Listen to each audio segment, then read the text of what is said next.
Hey guys, welcome to Garden on a Hill, where we talk about easy home gardening. Today we will do the May monthly tour, and this is going to be the continuation of the April monthly tour. And I'm just going to focus on the ones that are giving us some highlights today. So let's go ahead and go around.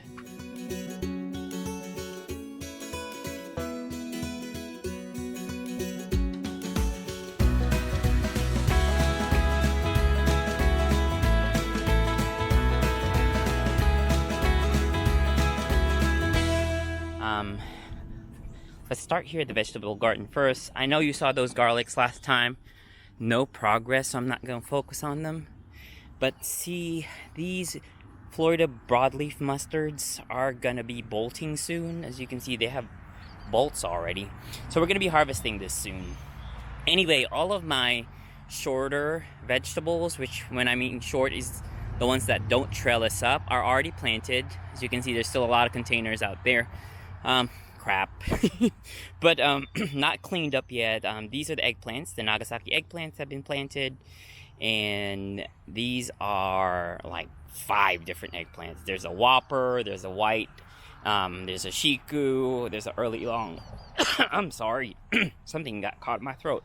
Allergies. Onions are ready to be harvested. These are Vidalia onions. They are unfortunately bolting, but you know what? We'll get some good sized bulbs from it.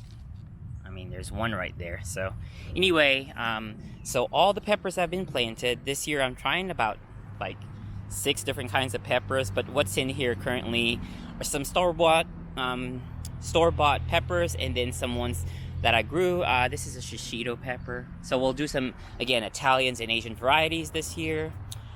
Several things have been planted here. The Egyptian spinach that did well this last year here. It's also called saluyot or malikia in Filipino. There is callaloo or red amaranth as well that's planted here. And then there's more peppers. So again, nothing really special there. Showstopper for this section as we go through the trellis section. Guys, look at these taichung peas. 5 foot high, like 100 blooms. Just tried it this year to see what happens, and I tried it using transplants, and look at them. Beautiful, beautiful leaves, beautiful flowers, beautiful pods. We have a lot of pods coming up. So we'll definitely try this again next year. This whole row here of trellis are different types of peas. Anyway, you'll see my infamous grass clipping mulches. That a lot of people don't like grass clippings as mulch, but you know what? It works for me. It's free and it's good. So we have the tomatoes planted here and staked. These are tie-dye Berkeley tomatoes, and they are here. Anyway, let me just refocus on these peas because they're just showstoppers. You should try this in your area if you're in zone 7B. So prolific, because the other competitor was supposed to be these early perfection peas, but they aren't as tall. Look at them. So anyway, try those taichung peas. Oh, look, it's my cayenne pepper for my slugs. Anyway, so I have some Roma tomatoes here. Those were transplanted peas. So if anyone asks you if transplanted peas work, they do. These were actually direct sown, and they aren't as tall. These are direct sown taichung peas a week after those, and these are actually 3 foot tall now. So I think if you direct sow taichung and also transplant, both will work. The only difference is I didn't want to just direct sow everything because we have so many pill bugs and slugs that it won't make it sometimes if it's just direct sown. Anyway, there are some scarlet beans in here, but they haven't been really showing off yet. And in these other beds, they have been planted. Nothing's coming up yet so far, but I do want to focus on one thing here. Look at these Napa cabbages. I grew these from seeds. I'm not expecting a lot from them because you're not supposed to sow them in the spring here, especially in Georgia, but I may get some cabbages. So let's look at that later. Well, over here we have some 2 volunteer raspberries that I'm keeping. I'm gonna trellis them, and we'll have some, raspberries in the spring or summer, I should say. And it's, we've carefully surgically mowed around it. A lot of projects going on here. In my orchard, guys, I know I started it this year, but look, or last year, not peas, pears, peaches, pawpaws, what else? Persimmons, peach. Oh my god, we have a lot. And they're coming so healthy. Coming up so healthy. Anyway, well, as I'm walking my property here, you can see the clover lawn and grass lawn is doing great. It's still pretty thick.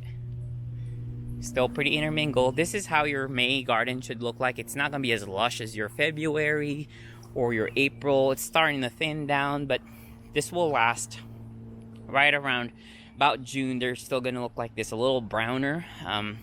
In this area, I can't focus on it right now, but that ice plant with the yellow creeping Jenny, if you saw that earlier, I'll take a photo. It is so pretty. Anyway, on this section, not a lot since we've talked. This is my, my first clover lawn. As you can see, very healthy clover, very healthy rye, very healthy grass. It's May and it's hot already here in Georgia, but it's still good. Anyway, the last time we were starting a front yard vegetable garden right here. As you can see, we progressed from that last video. There were still a lot of things to do here, but, before I do that, look at this. Guys, if you have not used lamium yet in a spot where it's shady, I planted this and it was like literally an inch high or something. It was so small, but this year, look how many flowers and how many bees it attracts. So you may want to think of that, lamium, variegated one. Anyway, back to our front yard vegetable garden.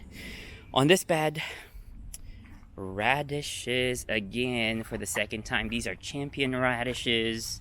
Planted them April 7 and they are starting to have radishes. Okay, other cool season plants. Cabbages, guys. Cabbages. And in spring, you're not supposed to plant these in the south for spring because our spring typically doesn't last a long time. It either rains too much or it gets too hot. We are in the 80s and highs, so I am so surprised with my experimental in-ground, in the pot, and raised bed cabbages that I am not getting bolting, and I'm actually getting some great cabbages. Look how big these things are. Look at that, how beautiful and big they are. Anyway, we'll do another video about that. I'm very proud of it. So let's move on to this. Just some potatoes that I don't know where to put it yet, but they're in grow bags. Anyway, on this side, remember we have greenhouse tarp. It's now gone. I'm just using it as a hardening station, and then I've already planted some squash and then beans that are gonna sprout and take over, and use this as a multi-purpose trellis as well. Okay, anyway, on this side, in ground and grow bags in here, the pieces of wood are now up for those new raised beds, and I'm also lining them up. So generally the view is going to be raised beds around here. I'm gonna still stain this the same stain I want to stain it with, but I already thinned these Brussels sprouts and they're brustling. I'm not sure if that's even a word, but anyway, I'm thinning them so the Brussels sprouts get bigger. But the funny thing is, when I line these beds up, there's a broccoli right there. Some of them didn't fit inside the bed, so some of them had to sit out there.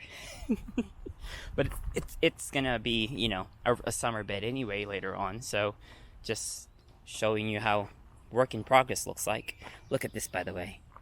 Broccoli in the south in the 80s weather, guys. Broccoli. That says a lot. Anyway, these are my other cold season crops. And they are growing very healthy, very well. Cauliflower, broccoli. I thinned the leaves out yesterday. There were so many leaves. I want them to concentrate on making broccolis and cauliflowers for me. There's kale here. Oh, focus on this one. Celery, guys. Celery. So we will have some celery maybe next week. I grow them in a 5-gallon pot. And they took off, so happy with it. There's some potatoes in there. These are my whiskey barrel garden here in the front. Beautiful. Beautiful. So that's the start of a front yard garden. Of course, the container bags are gonna go away, but this is how it looks like in the start. You have some Henry Iteas in here, or sweet spar, that are blooming.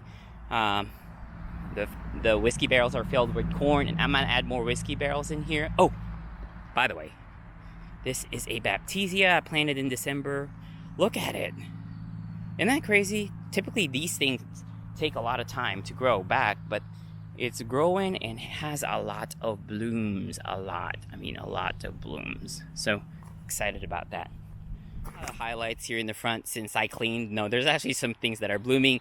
Look at those rhododendrons right next to the red knockout roses. Beautiful, aren't they? There's still some creeping phlox here in the front that kind of already starting to bloom out.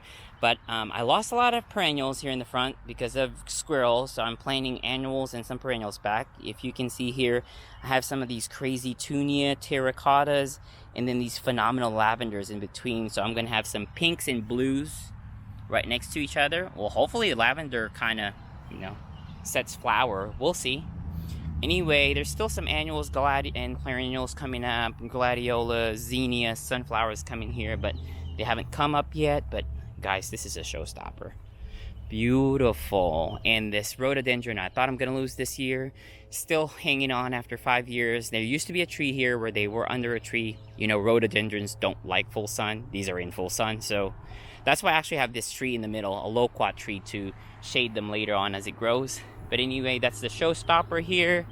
And then some Kalahari dianthus growing in between. I'm gonna do a rework of this front bed and have it remulched, and then planted it with annuals and more perennials. There's a lot of airplanes flying over me today. I don't know why, but it's loud. Anyway, clematis on my mailbox, guys. Clematis on my mailbox. Doing so good. And nothing really blooming here in the front that hasn't bloomed since our last video. The gardenia still has not bloomed, this big bush right here.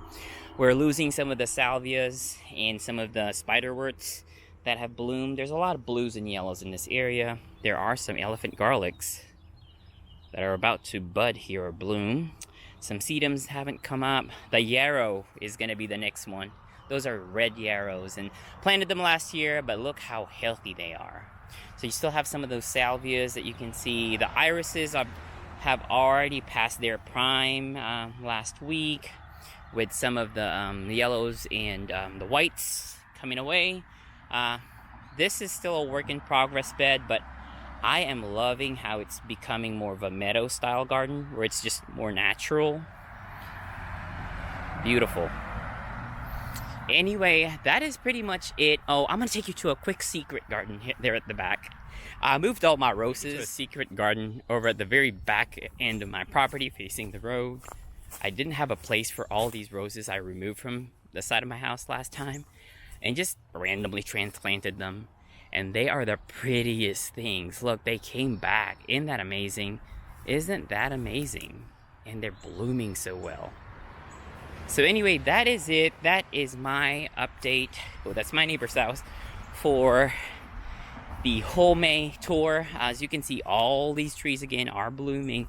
I did keep some peaches there just to do a trial peach.